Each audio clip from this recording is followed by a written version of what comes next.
pessoas com deficiência, né? Então, nós estamos no lugar da fala de aliados. Nós somos protagonistas em abrir caminhos, em sermos agentes transformadores do universo para que essas pessoas possam ser bem-vindas, benquistas. E a gente funciona também como um apoio na sociedade, porque quando a sociedade enxerga só um lado e não enxerga o outro, a gente fica na dúvida de quanto a gente está certo ou de quanto a gente está errado por conta das barreiras. Então, quando a gente enxerga aliados, como estamos todos aqui, no projeto, no propósito, no objetivo, na meta de incluir pessoas com deficiência, como a Ana e como o Rodrigo, que eu só soube agora há pouco tempo, que eu nunca soube disso. Então, eu acho que a gente está fazendo também o nosso papel, né? E o nosso papel é de convocar, é de abrir caminho, é de provocar também. E a gente tem que entender, como a Ana me deu uma aula dentro do Uber, como fazer essa provocação sem colocar a pessoa numa condição de cobrança, de culpa, de medo.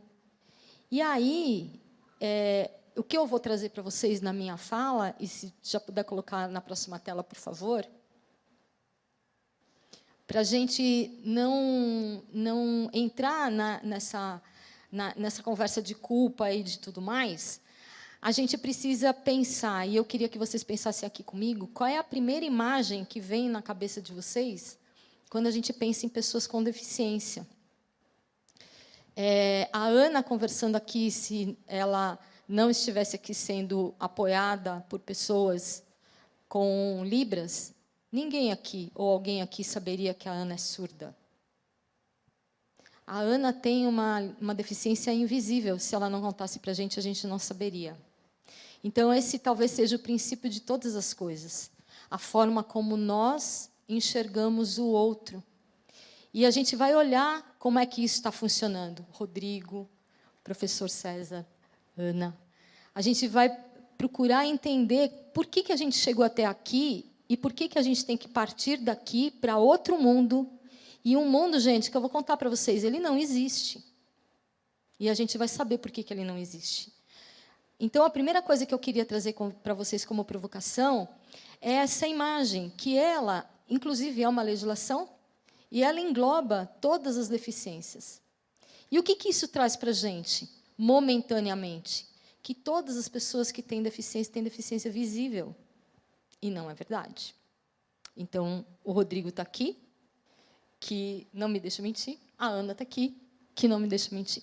Então, nós temos uma diversidade de funcionalidade do corpo e que é uma característica das pessoas e que nós não temos o menor direito de intervir nisso e nem de criar qualquer tipo de barreira para que essa pessoa construa a própria história, construa a sua forma de viver.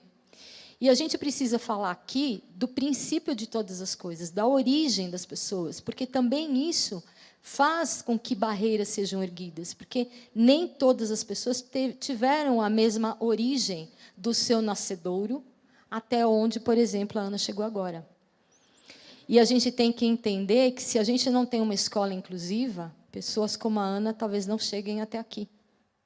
Se a gente não tem uma família compreendendo que a inclusão não é superproteção, talvez a Ana não tenha chegado aqui, até aqui. Então, a gente precisa compreender, como ser humano, como é que a gente pode, o que a Ana falou, através de linguagem afetiva, através da comunicação e através da empatia, que é a ação, né? Que é o amor transformado em ação para o outro, ajudar e apoiar e facilitar que o outro se desenvolva. E não que o outro fique acabrunhado, com medo. E a gente precisa entender que a gente não tem o domínio, né? Porque nós somos pessoas sem deficiência, que nós temos o domínio sobre o outro que tem deficiência, porque é muito essa é a relação de comportamento que nós temos, e isso a gente vê assim, de forma absurda, no sentido de muito, dentro das organizações, como o Rodrigo me perguntou. Pode passar a tela, por favor?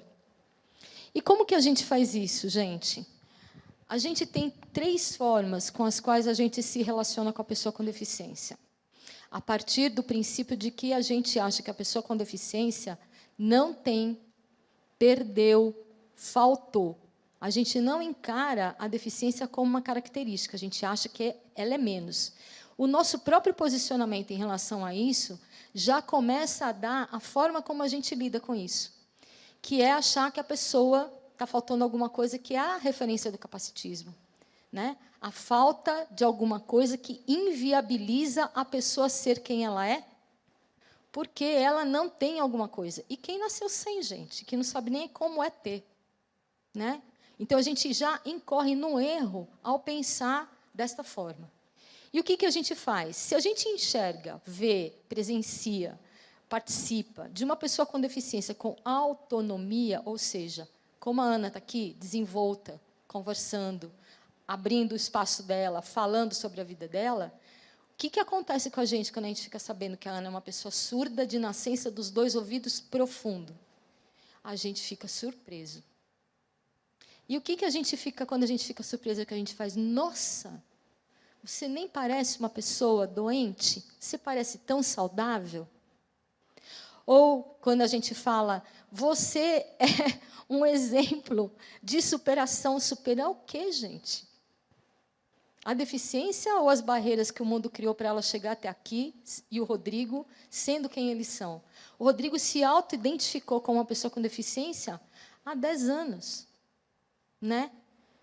O que poderia ter sido a vida dele se ele tivesse espaços abertos para ele se desenvolver? Não que ele não tenha se desenvolvido, não tenha que ele não tenha se identificado, mas se isso tivesse sido desde o princípio, será que a gente sabe quais foram os impactos da limitação dele de nascimento que impactou ao longo da vida dele?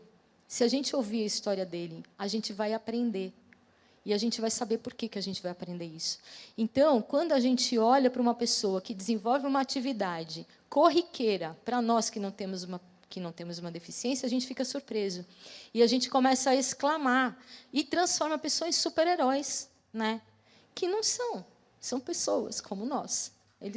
Essas pessoas têm uma característica que os diferencia de nós e nós somos todos diversos. E a outra forma, quando a gente vê uma pessoa com deficiência severa e a gente entende que aquela pessoa não consegue fazer alguma coisa. E essa palavrinha é uma palavrinha que a gente tem que fazer um combinado como sociedade. A gente tem que fazer o combinado de não executar mais essa palavra no nosso pensamento e na nossa voz. Porque não conseguir não significa que ela não tenha potência de realizar. Então, se a gente tiver qualquer dúvida a esse respeito, a gente tem que perguntar para ela como e não se. Como ela faz e não se ela consegue. Que é isso que a gente ouve o tempo todo. Ah, ela não vai conseguir fazer. A atividade é muito complicada para uma pessoa que não ergue o braço acima da cabeça. Gente, se a gente perguntar como ela faz, a gente vai aprender com ela. Como a Ana disse, como o Rodrigo disse, é o lugar de exclusividade da fala. Só ela vai poder dizer como ela faz. E como a Ana trouxe, que todo mundo tem preconceitos, eu tinha também, e ainda de vez em quando encontro alguns, como quando eu uso a palavra, nossa, que judiação, sem perceber, só que hoje eu uso de forma consciente, porque eu sei que isso não deve ser usado, e às vezes eu falo, e ela acaba saindo porque vem no supetão. Eu estava assistindo uma palestra com uma pessoa cadeirante, uma mulher cadeirante, o ano passado, e o Eric, que está aqui traduzindo, participou da palestra, ele viu isso acontecer.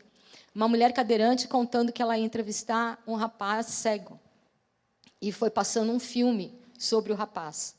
E ela olhou e pensou, nossa, como ele consegue? E ela trouxe isso contando que ela também tem essa condição de preconceito. Por quê? O rapaz cego estava andando de skate e fazendo as piruetas de skate. E hoje skate é uma modalidade que, inclusive, está ali nas Olimpíadas. Quem sabe daqui a pouco ela vai estar nas Paralimpíadas também. Então, todo mundo tem, de alguma forma, essas ideias preconcebidas sobre a competência, a capacidade do outro em realizar uma atividade, não tendo um corpo 100% funcional. um corpo padrão, gente. Presta atenção nisso que a gente vai entender o que isso significa socialmente.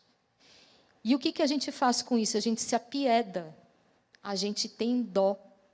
E o que a gente fala? Nossa, coitadinho, não consegue. Ou fala, nossa, é um anjinho que Deus mandou. Ou fala assim, gente, está pagando pecado de outras vidas. E a gente vai se conformando com esses hábitos, porque esse hábito é social. Esse hábito é reproduzido o tempo todo sem que a gente tenha a menor consciência dele. E o que a gente faz também quando a gente usa uma característica de uma pessoa no prejuízo do outro, ou porque a gente está brincando, ou porque a gente está com raiva e a gente quer xingar. E o que a gente faz? A gente pega a característica e usa contra a pessoa. Quê? Você não está enxergando? Você é cego? Ah, caramba! Você não está prestando atenção no que eu estou falando? Você é surdo. E a gente vai usando a característica, uma característica que é de uma pessoa, para colocar o outro numa situação de desvantagem com a gente. E a gente vai usando isso quando a gente fala em terra de cego, quem tem olho é rei. Quando a gente fala, eu não tenho braço para a equipe. Quando a gente fala, está fingindo demência. Quando a gente fala, ah, você é louco. Porque a pessoa está tendo um comportamento que para nós é fora do padrão e da caixinha, a gente precisa refletir os nossos padrões e as nossas caixinhas. Quanto foram esses padrões e caixinhas que nós construímos, porque é importante construir alguns, e quantos foram construídos por nós sem que a gente tenha a menor ideia disso. E aí eu vou pedir para passar para a próxima página, para a gente perceber como a gente ergue essas barreiras. E aqui a gente tem o professor Romeu Sasaki, que faleceu ano passado com 84 anos, que elencou 6 barreiras. A metodológica, por exemplo, que é de processo. Processo na escola, processo dentro da organização. Como que a gente lida com esses processos onde a gente não para pensar que no processo pode ter alguém que não esteja adaptado para aquela condição? E será que aquela pessoa precisa estar adaptada ou o processo precisa se adaptar à pessoa? A gente tem uma legislação que fala que todos os processos precisam ser adaptados. Então, a gente não tem nem mais argumento para dizer, ah, eu não tenho banheiro acessível na minha empresa, eu não posso receber cadeirante. A gente não tem mais como justificar, eu não posso ter pessoas surdas aqui porque eu não consigo contratar um intérprete de Libras. Nem todas as pessoas falam em Libras. Então, a gente precisa entender a singularidade de cada pessoa para que a gente possa, de fato, além de contratar, e aí eu estou falando mesmo no ambiente corporativo, a gente possa fazer a inclusão, porque a inclusão prevê que a pessoa se sinta dentro daquele lugar. A predisposição daquele lugar está em condições de receber aquela pessoa. E não somos nós que decidimos isso, é a pessoa que decide isso. Como é para ela? Ou vocês acham que uma pessoa sofre um acidente de carro, fica com uma paraparesia, uma paraplegia, mora num sobrado e a família vai lá e desmonta o sobrado e monta outro? Térreo. Ou a pessoa muda de casa. Ou a gente passa a fazer adaptações. E que a legislação trouxe isso, a LBI, que a Ana tanto fala, mas ela é uma norteadora, porque ela nasceu das pessoas com deficiência e a gente vai entender por quê.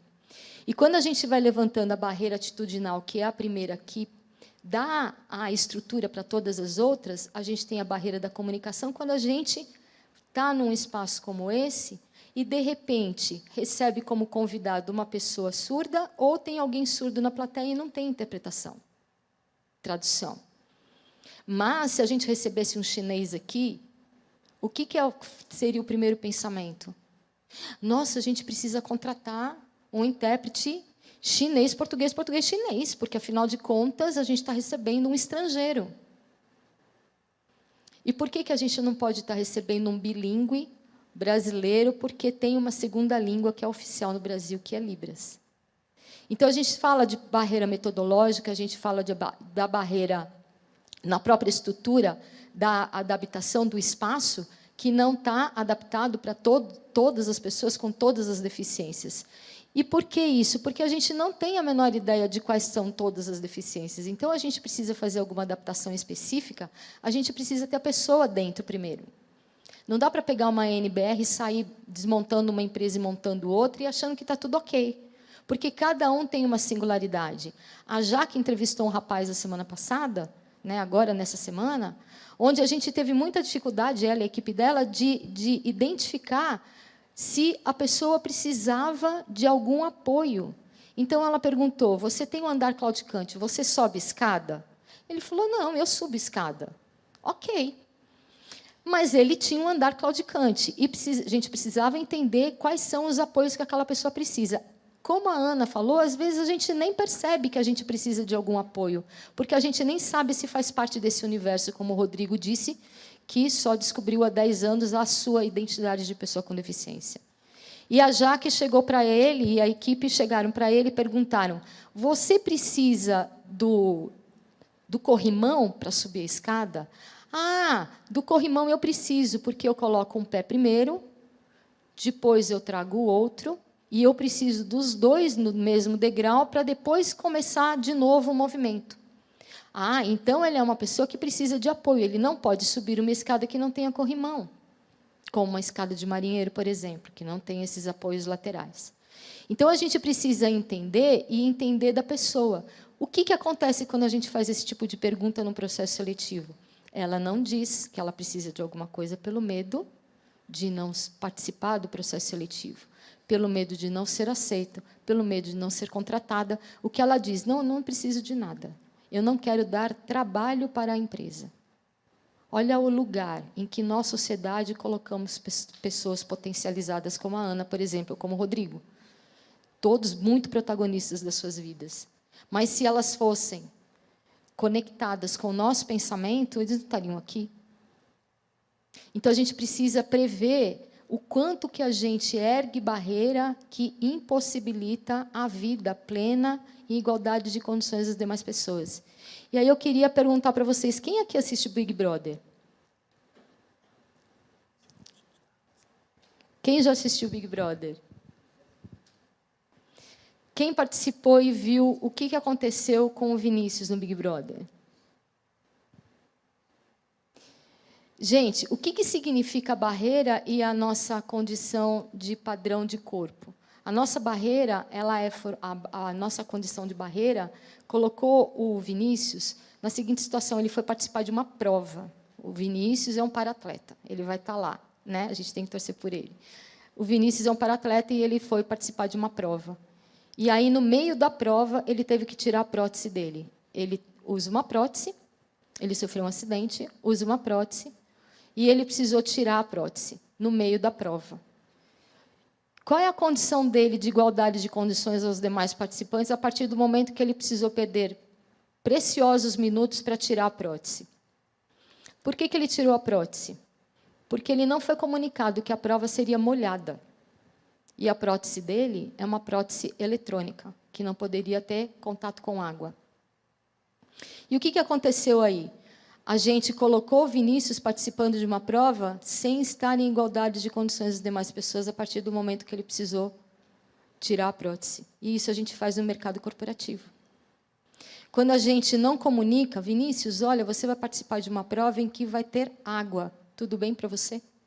Ele teria pensado, eu trouxe 3 próteses para o Big Brother, eu vou usar uma prótese que não tem problema, que não vai me dar problema. Ele nem precisaria saber qual seria a estratégia da prova, mas uma comunicação bendita. E, teoricamente, se a gente fosse seguir de verdade o que a gente deveria fazer como pessoas, a prova deveria ter sido interrompida, para que o Vinícius pudesse colocar uma prótese que não atrapalhasse a vida dele naquela prova. E, além disso tudo, ainda teve o apelido, né? Que se reuniram para criar um apelido para o rapaz, e esse apelido, a sociedade acabou tirando a pessoa. Foi para o paredão e a sociedade acabou tirando fora a pessoa que criou o apelido. E por que ele não se viu contra o apelido? Por medo de não fazer parte, por medo de não pertencer, por medo de não estar sendo querido naquele grupo. Eu quero só finalizar, se você me der mais alguns minutinhos, só na próxima tela, para a gente entender por que tudo isso acontece. A próxima, por favor. Gente, nós temos mais de 2.000 anos de construção de uma sociedade que foi construída de homens para homens, onde mulheres, crianças e homens com menos de 18 anos não tinham participação. Quem aqui ouviu falar de Platão, Aristóteles, Pitágoras? Quem? Essa sociedade da qual nós somos filhos foi uma sociedade criada de homens para homens. E onde não previa como participação ativa na sociedade nenhum outro grupo. Haviam escravos, e a gente criou a estratificação, e haviam também as pessoas estrangeiras que não tinham participação. Essa mesma sociedade que criou as Olimpíadas, porque ela prevê corpos perfeitos, esculpidos. E o corpo perfeito era tão perfeito, que criou-se o corpo belo, de tal beleza e de tal magnitude que era um corpo inteligente. E ele era tão inteligente, tão magnífico, tão precioso, esse corpo masculino, que o corpo, o que a gente fala hoje? O homem é a imagem e semelhança de Deus. A gente não fala o ser humano. Em geral, a gente ouve. O homem é a imagem e semelhança de Deus. E o que aconteceu com essa sociedade? A gente foi reproduzindo essa metodologia de corpo perfeito. E que corpo que é esse perfeito? 100% funcional, sem nenhuma condição que o desabilite a ter essa perfeição, essa plenitude de chegar tão perto, de ser tão perfeito que chega perto dos deuses. E a gente reproduz isso, porque essa sociedade criou a democracia, criou a república, criou a ideia de cidadania. Só que a ideia de cidadania, incluindo todos os outros grupos, só aconteceu em 1948 com os direitos humanos. E, a partir daí, nós somos uma sociedade em evolução. O que eu quero dizer com tudo isso? Eu vou encerrar por aqui, apesar de que ainda tem muito longo aí. O Da Vinci ainda colocou esse corpo perfeito no espaço perfeito do arquiteto Vitrúvio, de 1400. E ele desenhou matematicamente este corpo masculino. A beleza era tão perfeita que ela era matemática, ela tinha que ser matemática. E a gente reproduz isso até hoje. E o que a gente precisa aprender? Que não temos modelo. Qualquer coisa que a gente vai dizer está impregnada deste modelo que nós somos criados. Toda a sociedade ocidental é filha desse modelo de sociedade. Então, nós estamos aprendendo a colocar para dentro da sociedade, para trazer vida e experiência e multiplicidade de vivências, todas as pessoas que anteriormente eram excluídas. As mulheres, as pessoas com menos de 18 anos, os estrangeiros, as pessoas escravas, as pessoas negras e toda a sorte de pessoas que não está dentro desse universo. E é isso.